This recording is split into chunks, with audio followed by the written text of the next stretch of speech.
دیکھیں جی، یہ جو اس سے اہل تشیع نے ایک عقیدہ اخذ کیا ہے نا، امامت بھی کوئی عقیدہ ہے اور یہ کوئی ٹائٹل ہے جیسے کوئی نبوت ہوتا ہے، تو ایسا نہیں ہے. اور ایون شیعہ خود نہیں مان رہے اس کو.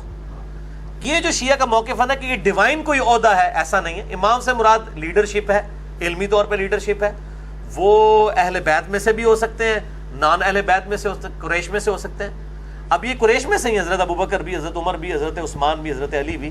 چونکہ اہل سنت کے ہاں رسول اللہ صلی اللہ علیہ وآلہ وسلم اللہ کی طرف سے منسوب آخری حجت ہیں، اور حضور کی رحلت کے بعد اب اللہ کی جانب سے کوئی منسوب حجت لوگوں کی ہدایت کے لیے نہیں ہے. یہ اہل سنت کا نظریہ ہے.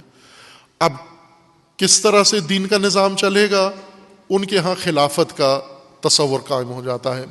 اور خلافت بھی یوں نہیں کہ اللہ کی طرف سے منسوب ہوتا ہے خلیفہ، یا اللہ تعالیٰ نے خلیفہ نامزد کرنے کا کوئی طریقہ بتایا ہے، نہ. اس کے بعد وہ یہ کہتے ہیں کہ اگر امت یا امت کا کوئی حصہ مل کر کسی کو خلیفہ رسول اللہ کا منتخب کر لیں تو وہ خلیفہ بن جاتا ہے، اور دین کے امور سارے اس کی نظارت میں چلے جاتے ہیں، اور اس کی ہدایت پر دین کے امور سارے انجام پائیں گے. یہ اہل سنت ایک لحاظ سے اپنا کام بہت ہی آسان کر لیا انہوں نے کہ رسول اللہ آخری حجت ہے اللہ کی طرف سے منسوب. اب قرآن ہے اللہ کی طرف سے، لیکن باقی قرآن کے علاوہ اللہ کی جانب سے منسوب کوئی شخص نہیں ہے، شخصیت نہیں ہے، بلکہ امت نے خود جس کو بھی چن لیا. کوئی بھی امت کے اندر بھی کوئی تاکید یا پیمانہ نہیں بتائے گا کہ کس کو چننا ہے کس کو نہیں چننا. جن امت نے چن لیا، امت کے سرکردہ لوگوں نے، کچھ لوگوں نے، وہی دین کا سربراہ اور امت کا سربراہ بن جائے گا. وہ بات وہاں آسان ہو جاتی ہے ان کے لیے. آگے نہ کچھ ثابت کرنا پڑتا ہے، نہ کسی چیز کو مزید تحقیق کرنا پڑتی ہے. لیکن امامیہ شیعہ معتقد ہیں کہ رسول اللہ صلی اللہ علیہ وآلہ وسلم کی رحلت کے بعد حکم خدا سے اور رسول اللہ صلی اللہ علیہ وآلہ وسلم کے دست مبارک سے امیر المومنین علیہ الصلوۃ والسلام کو بعنوان وصی رسول انتخاب کیا گیا، اعلان کیا گیا. یعنی انتخاب نہیں، اعلان کیا گیا، انتصاب کیا گیا.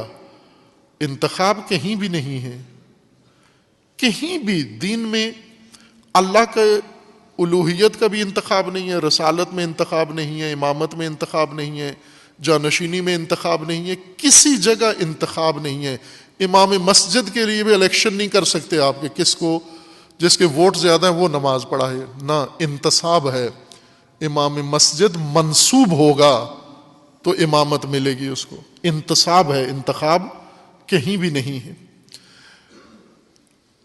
علی علیہ السلام کا انتخاب نہیں ہوا، انتصاب ہوا. یعنی اللہ کی طرف سے وحی نازل ہوئی، سورہ مائدہ کی آیات، اور رسول اللہ صلی اللہ علیہ وآلہ وسلم نے اس حکم کے مطابق حجۃ الوداع کے آخر میں اختتام پر 10 ہجری کے 18 ذی الحجہ کو جوفہ کے مقام پر، جسے غدیر خم کہتے ہیں، وہاں پر امیر المومنین علیہ السلام کی وصایت و ولایت کا اعلان کیا.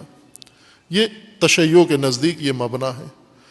اور پھر امیر المومن، اور پھر قانون یہ ہے تشیع کے نزدیک، یہ سن لیں چونکہ عموماً یہ سوال کیا جاتا ہے شیعہ سے، اور شیعہ عموماً لاجواب بھی ہو جاتے ہیں ان چیزوں کے بارے، کہ مثلا آپ کے ائمہ کا نام قرآن میں کہاں ہے، اور فلاں امام کے بارے میں نص کہاں سے آئی ہے، اللہ نے فرمان کہاں دیا ہے. قانون یہ ہے اس کا کہ چونکہ رسول اللہ حجت ہیں اللہ کی جانب سے، اور رسول اللہ نے اپنے بعد اپنے وصی کا اعلان کر کے جانا ہے، نہ انتخاب کر کے جانا، اعلان کر کے.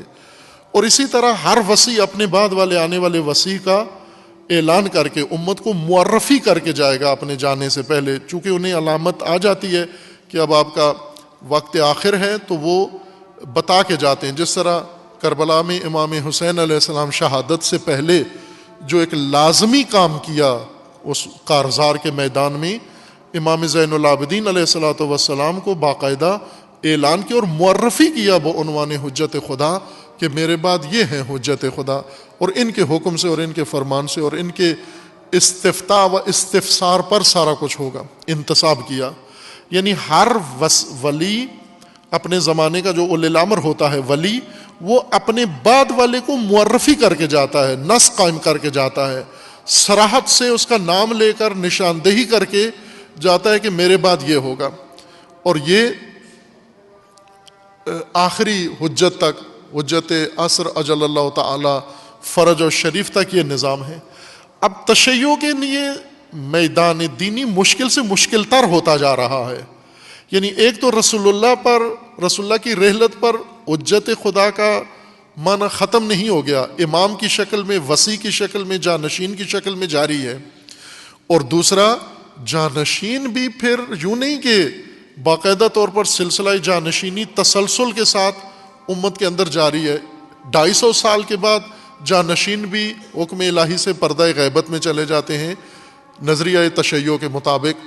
خوب جب پردہ غیبت میں چلے جاتے ہیں تو عوام تو زمین پہ موجود ہیں، لوگ تو موجود ہیں، پہلے سے زیادہ کثیر تعداد میں موجود ہیں، دین موجود ہے، ہدایت موجود ہے، ہر چیز ان کی ضرورت۔ جو کچھ رسول اللہ کے زمانے میں لوگوں کو دین کے لیے ضروری تھا وہ رسول اللہ کی رحلت کے بعد بھی ایک ایک حرف لوگوں کے لیے ضروری ہے۔ رسول اللہ کے اٹھنے سے دین کا کوئی حصہ اٹھ کے نہیں چلا گیا۔ یہ نہیں اللہ نے فرمایا کہ چونکہ رسول کو میں نے اٹھا لیا ہے دین بھی اٹھا لیا ہے۔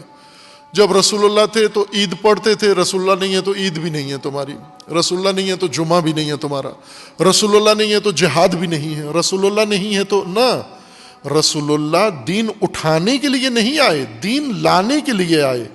دین کے نزول کا ذریعہ اللہ نے بنایا، نہ دین کو اٹھانے کا ذریعہ بنایا۔ دین اٹھے گا کب؟ جس دن زمین ختم ہوگی، جس دن قیامت آئے گی اس دن دین بھی زمین سے ختم ہو جائے گا۔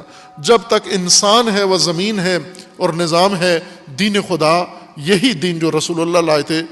حلال محمد حلال الی یوم القیامہ و حرام محمد حرام الی یوم القیامہ۔ قیامت تک لفظ لفظ نقطہ نقطہ دین کا اسی طرح تفصیل کے ساتھ موجود ہے جس طرح رسول اللہ کے عہد میں موجود تھا۔ کوئی چیز معطل نہیں ہوئی، نہ حکومت، نہ عدالت، نہ قصاص، نہ کوئی، جو کچھ رسول اللہ کے دین تھا وہ ہو بہو باقی ہے، وہ مسلمانوں نے اس پر عمل کرنا ہے۔ لیکن کس طریقے سے کریں گے؟ تشیع کے ہاں یہ اس کا تصور ہے، یہ اعتقاد ہے کہ امامیہ کے ہاں کہ رسول اللہ کے بعد اللہ کی طرف سے جانشین رسول بھی منصوب ہوگا، وہ رسول نہیں ہوگا، اس پر وحی نازل نہیں ہوگی۔ یہ شبہ بھی بعض ڈالتے ہیں کہ رسول اللہ کے بعد حجت کا تسلسل کا مطلب یہ ہے کہ پھر وحی جاری ہے، نہ، وحی جاری نہیں ہے، کتاب نہیں اترے گی، شریعت نہیں اترے گی۔ جانشین کا کام اتری ہوئی شریعت کا نفاذ کرنا ہے۔ خوب یہ جانشینی 250 سال تک تو جاری رہی، لوگوں کے اندر رسول اللہ کے جانشین رہے، لیکن 250 سال کے بعد وہ حجت خدا بھی پردہ غیبت میں چلے گئے، اور اس وقت سے ابھی تک 1200 سال سے غیبت کا زمانہ ہے۔ اب غیبت کے زمانے میں کیا دین اٹھ گیا ہے؟ نہ، رسول اللہ کے دنیا سے اٹھنے سے دین نہیں اٹھا، تو امام کے پردہ غیبت میں جانے سے بھی دین نہیں اٹھا۔ ایک آیت بھی نسخ نہیں ہوئی، ایک حکم دین کا معطل نہیں ہوا۔ جو واجب تھا واجب ہے، جو حرام تھا حرام ہے۔ امام حاضر ہوں تو بھی، امام غائب ہوں تو بھی۔ لیکن چونکہ اب غیبت امام کے بعد ایک اور مرحلہ آ گیا، اب دین کو کیسے جاری رکھنا ہے، نظام دین و ہدایت دین، اس کے لیے اب آگے تشیع کو باقاعدہ وہ نظریہ یا وہ نظام وضاحت کرنا چاہیے لوگوں کو۔ وہ کیا تھا؟ وہ ہے جانشینی عام، وہی جانشین خاص ہیں ائمہ معصومین، ان کے بعد ان کی نیابت میں فقہا جانشین عام کی حیثیت سے، اوصیاء عام کی حیثیت سے۔ عام کا مطلب یعنی نام لے کر انہیں نامزد نہیں کیا گیا، منصوب نہیں کیا گیا، ضابطہ بنا دیا گیا، ایک قانون بنا دیا گیا، ایک پیمانہ و معیار رکھ دیا گیا۔ اس پیمانے کے مطابق فقہا دین کے زمامدار ہوں گے جب تک امام معصوم ظہور نہیں کرتے۔ امام معصوم آئیں گے، ظہور فرمائیں گے، نظام قائم کریں گے، اور پھر اللہ کے قانون کے مطابق اس دنیا سے اٹھ جائیں گے، شہید کر دیے جائیں گے۔ تو یوں نہیں کہ وہیں قیامت ہو جائے گی، اس کے بعد بھی نظام چلتا رہے گا، پھر اوصیاء کے ذریعے نظام چلتا رہے گا، قیامت تک نظام چلتا رہے گا، خواہ اس میں رسالت کا دور ہو، رسالت کے وقفہ ہو، جیسے حضرت عیسیٰ نبی تھے، پھر اس کے بعد کوئی نبی نہیں ہے رسول اللہ تک، لیکن دین کا نظام چلتا رہا اوصیاء کے ذریعے سے۔ اسی طرح قیامت تک معصوم کے جانشینوں کے ذریعے سے، اوصیاء کے ذریعے سے نظام دین جاری و ساری ہے۔ لہذا تشیع کو زیادہ دین کی گہرائی کے ساتھ اور جامعیت کے ساتھ نظریہ بیان کرنے کی ضرورت ہے۔